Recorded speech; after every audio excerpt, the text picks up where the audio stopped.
Police had come with 6 healers, pickups, and 1 big bus. Police raid on my residence has affected documents related to 2017 budget, Senator Goje tells Senate in a point of order. Hello and welcome to Senate 109 Interactive this week. My name is Sheon Ogunluyi, holding forth for your regular anchor, Segun Oyelade.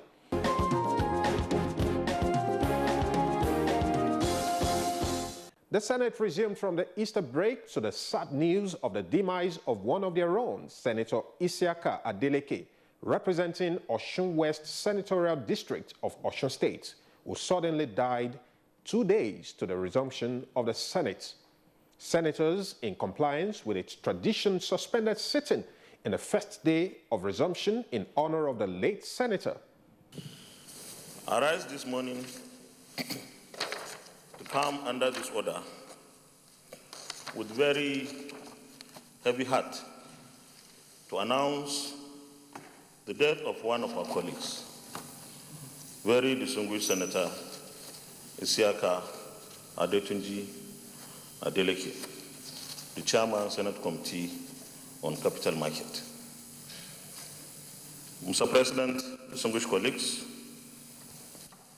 it is the practice and convention of this Senate, and indeed the National Assembly, to always show respect and honor our dead colleagues by adjourning our plenary sessions. I will therefore move that because of the death of our colleague, which took place on Sunday, early morning of Sunday, I would move, that was the 23rd of this month, I will move a motion that this Senate observes a 1-minute silence and thereafter adjourns till tomorrow, the 26th of April, 2017. Tomorrow, by the grace of God, our colleagues will have the opportunity to pay tribute to our departed colleague in a valedictory session.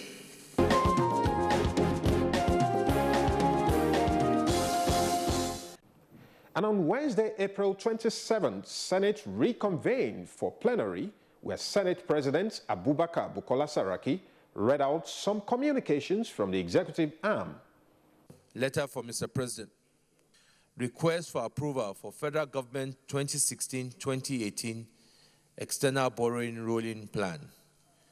I wish to refer to my earlier letter in respect of the above subject and to inform the distinguished Senate that the China Exim Bank has approved a request for a loan to execute the Lagos-Kano Railway Modernization Project, Lagos-Ibadan segment, for a sum of $1.231 billion.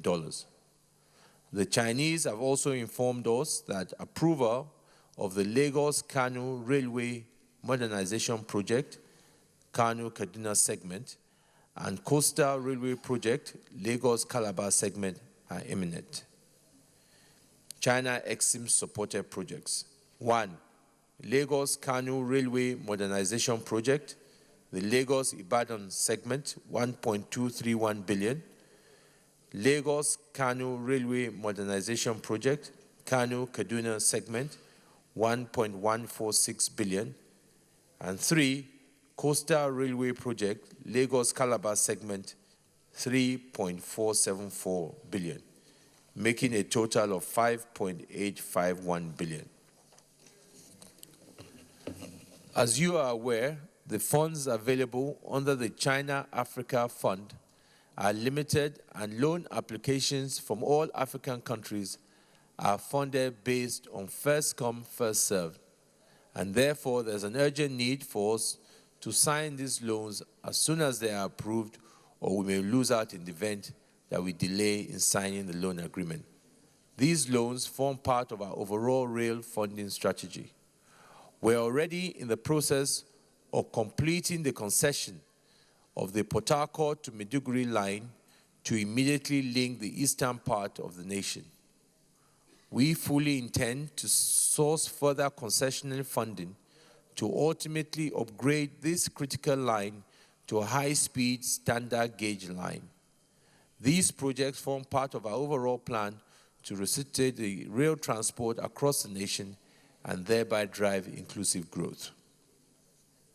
Distinguished Senate, may also recall my earlier request for the speedy clearance of some emergency projects earmarked for the Northeast in the 2016-2018 borrowing plan. You also recall that my request was based on the need to consolidate the relative peace at that time. Since then, the situation, as you are aware, has changed dramatically and introduced even more urgency to the situation in the zone than ever before.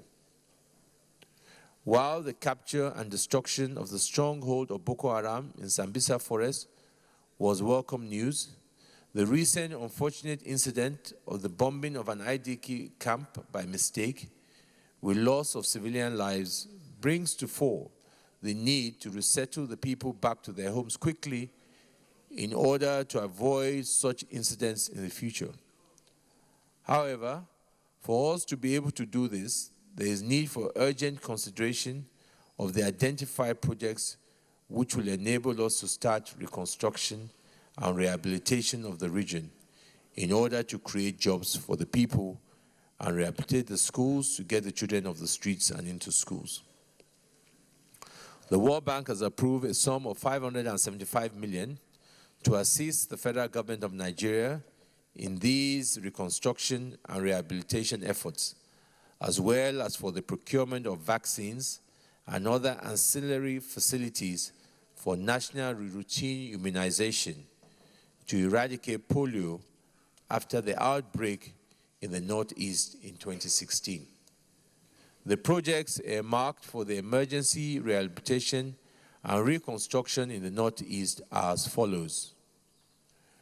Previously requested emergency World Bank supported projects. 1. Polio eradication support and routine immunization project, $125 million. Community and social development project, $75 million. Nigeria State's Health Program investment project, $125 million. State Education Program investment project, $100 million. Nigeria Youth Employment and Social Support Project, $100 million. Fadama 3 project, $50 million, making a total of $575 million.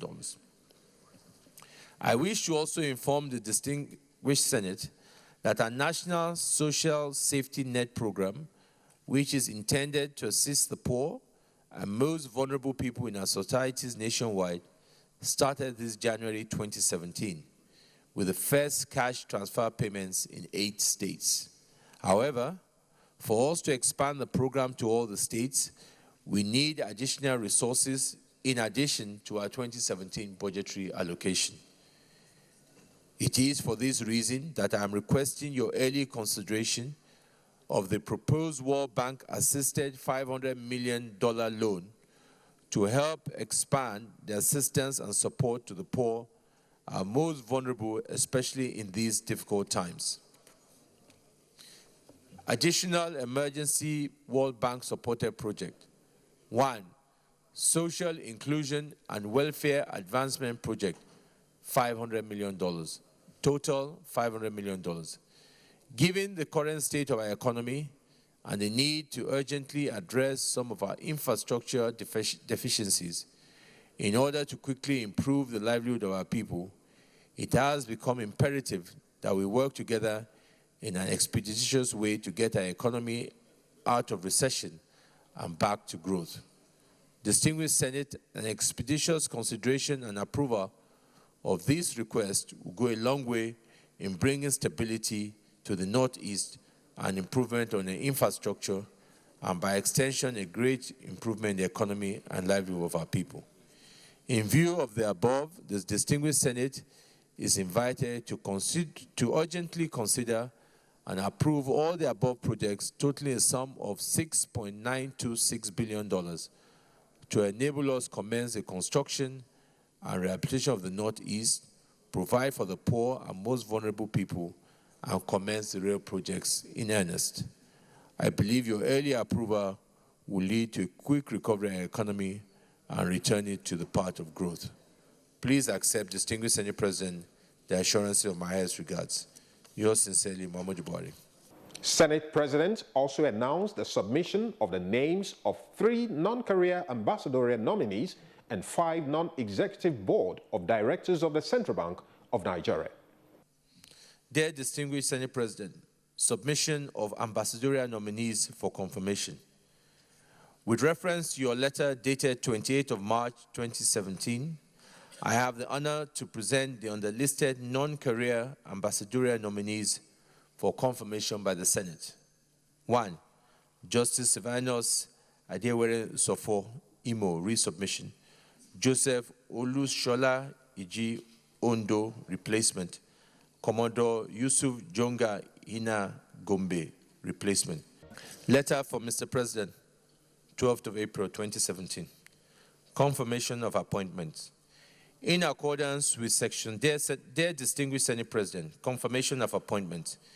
In accordance with section 6.1d and 10.1 and 2 of the Central Bank of Nigeria Establishment Act 2007, I have the pleasure of presenting the following nominees for confirmation as non-executive directors of the board of the Central Bank of Nigeria. 1. Professor Umar Ahmed Jalingo, Northeast. Professor Justia Udana Kachuku Naboku, Southeast. Professor Mike Obadan, South-South. Dr. Abdul Abubakar, Northwest. Adiola Adetunji, Southwest.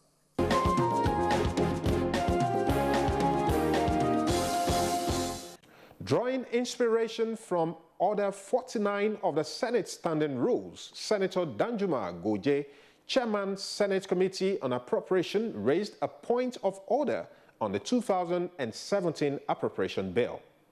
They took 18 files from my office. Because I'm so traumatized now, I don't know which file is missing, which file is available now. And some of these files have to do with the work I'm doing. So you see, as I told you, we are holding the meeting on the budget on Thursday. So from Thursday to now, we are not being able to meet because some of the papers are not around. Many of them are traumatized. My house, as a politician, is a behalf of activities. People who are coming from all over the country to sympathize with me. I had no time to sit down, but from today, we'll try to start sitting again as a professional committee to see what we can do with the budget. So I want to apologize to my colleagues that we could not keep to the timetable you gave us to lay the budget yesterday to get it passed today. And I think it is not our own fault. It is the fault of the police.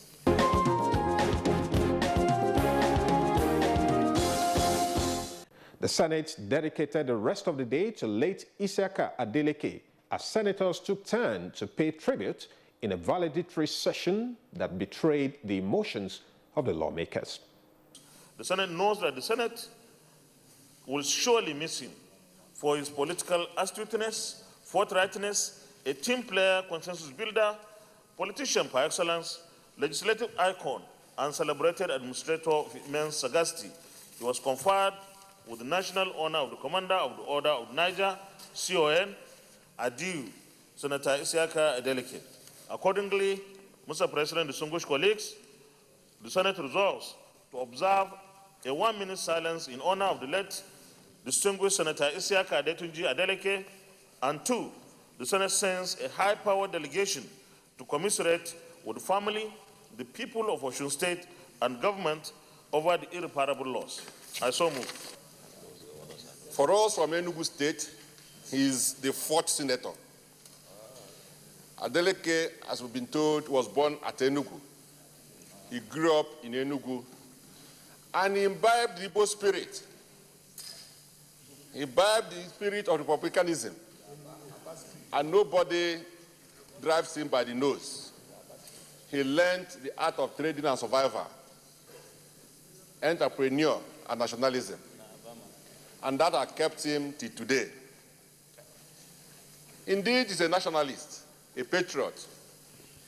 His politics have been characterized by peaceful conduct. But importantly, he sees himself as a Nigerian.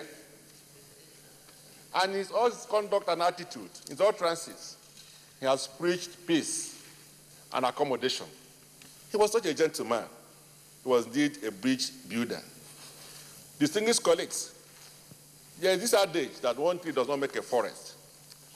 But Senator Adeleke was one tree that made a forest his community Eden.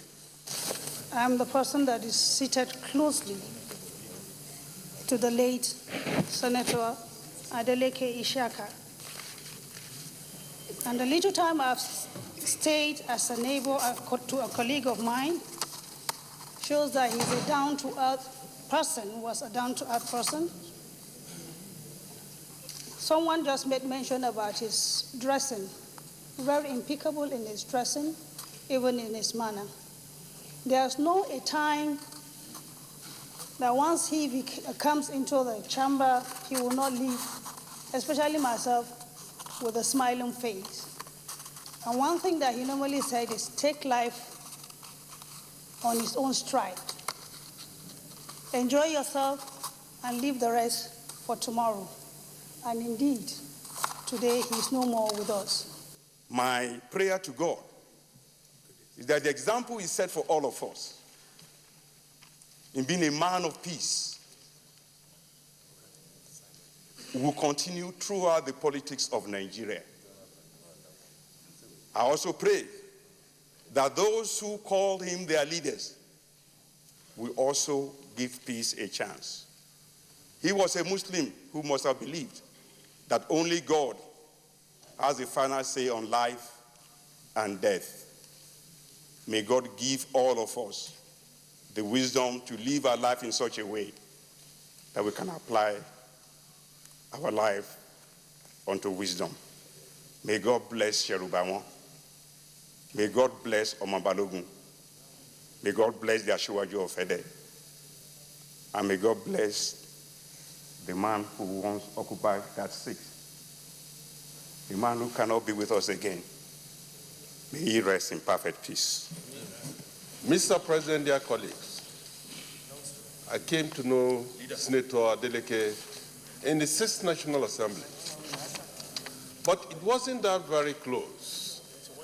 Not until the 8th National Assembly that Senator Adeleke happened to be a member of my committee, which by privilege I'm chairing, Committee on Establishment and Public Service.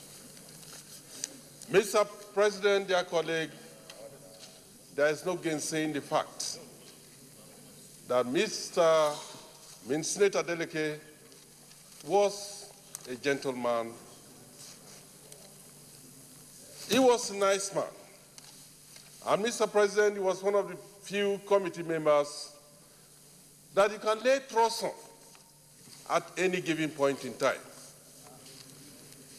Mr. President, his advice were always very detailed and very enriching. When my son, through online, mentioned to me that you have lost a senator, and suddenly he called the name, believe you me, I noticed fear ran through my body, and I experienced immediate headache, immediately. And when you continue with the story, I tried to divert the story. I never knew what was happening to me. And that is to tell you how touchy it was to me as a person. So we have taken tributes. A colleague of ours, and I don't think that it cannot be, the tributes will be too much for one of us who passed away suddenly. On behalf of the entire Senate of colleagues, we've all spoken. Everybody have talked about his kindness, his humility, and his contribution to his people, and the way he has served his people. I had the opportunity to be in Eddie on Monday, and you could see the grief shows the epitomized kind of loss because of what he had done for his people. Definitely, we're all going to miss him. When he became chairman of Capital Market, one of the first assignments he did was to come up with a reform of the capital market. Like us distinguished colleagues, there are a number of bills that have come out of that in honor of him we can fast track and pass those bills that I know will transform the capital market. Personally, I've had a long history, not only with my time, but my late father and his father. When he was contesting for governor in the 90s, I even was part of then in his campaign. I'm very close to the family, Deji, Dr. Deji Adeleke. The brother, Demola, who is still in America, I'm sure is back now. I'm sure he too, to bear this loss. He was a very great man. But I think we also can learn from it, because truly he was somebody that was always ready to receive his people. We used to joke in those days that when time he goes home, he goes with his checkbook. And it's only when the checkbook will finish, that's when he will leave home and go back. And that is why when we were there on Monday, people were crying, oh, what is life going to be now without Gov? For the family, for the community, for the children, we can only say that the Almighty Allah would provide for them, because I know it's a big loss for them. For us too, it's a big loss because he was a great man. We pray that the Almighty Allah will grant him gentle and general fidels and give strength to his family and his community, and hope that we too from this will learn to continue to do our best to our people. On this note, once again, we will miss you, Gov, and may your soul rest in perfect peace. We'll go to the two prayers. Prayer 1 is for us to observe a minute silence in honor of the late Senator Adeleke, Adetunji Adeleke. Those in favor of prayer 1 say aye. Those against say nay. The ayes have it. Prayer 2 is to send a high-powered delegation to commiserate with the family of the people of Osun State and Governor of Osun State over the irreparable loss. Those in favor of prayer 2 say aye. Those against say nay. The ayes have it. Any additional prayer? If not, can we all stand?